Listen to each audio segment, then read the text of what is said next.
Ange, thank you very much for your time here in Brisbane. Firstly, to your personnel changes this time around for the game against China. Mile Jelinek, a big inclusion. Matthew Spranovic, a big withdrawal. A line, if you can, on each of those players and how their additions and withdrawals will affect this match.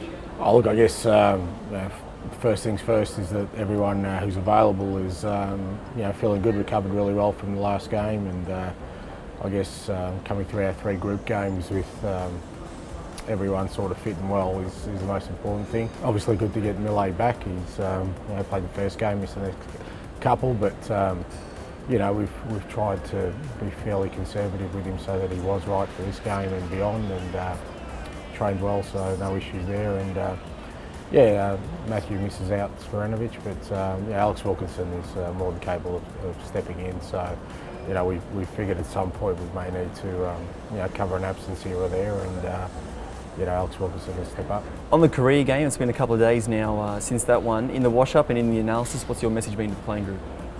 Oh look, as I said straight after the game, it was a disappointing result, but can't fault the performance and the effort and discipline of the guys to stick to the game plan. We obviously conceded a pretty poor goal, which we were disappointed with, but having said all that, on the balance of play and the way we performed against a very good opponent, I had no complaints, and if we have a repeat of that kind of performance against China, I'm sure it'll be hard to beat. Now it gets to the knockout stages now, and China is first up, of course. Perhaps the surprise package of the tournament so far. What are you expecting from China? Oh look, they'll be obviously a fairly tough opposition. They've had a pretty solid group stage, and won their 3 games, and they've looked pretty disciplined and organised outfit. So we're expecting a tough game, but we've been expecting a tough game in every game we've played, and I guess we're certainly ready for it. We had 3 solid performances in our group stage, and whoever the opponent was going to be for this quarter-final stage and beyond, we'll be ready for.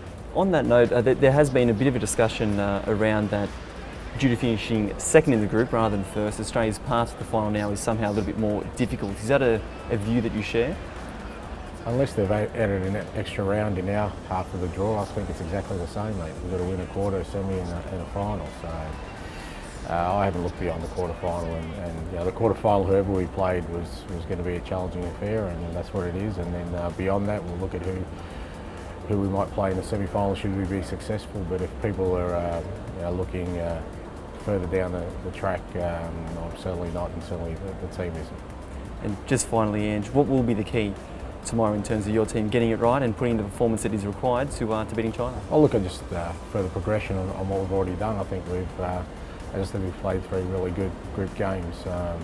People forget we're the only country with another World Cup finalist in our group, so it was always going to be a challenging group ours, and I thought all 3 performances were really even. Obviously the last result wasn't what we wanted, but if we can continue to improve in our performances, as I said, we'll be hard to beat against anybody. Well, Ange, thank you very much for your time today, and all the very best against China tomorrow. Thank you.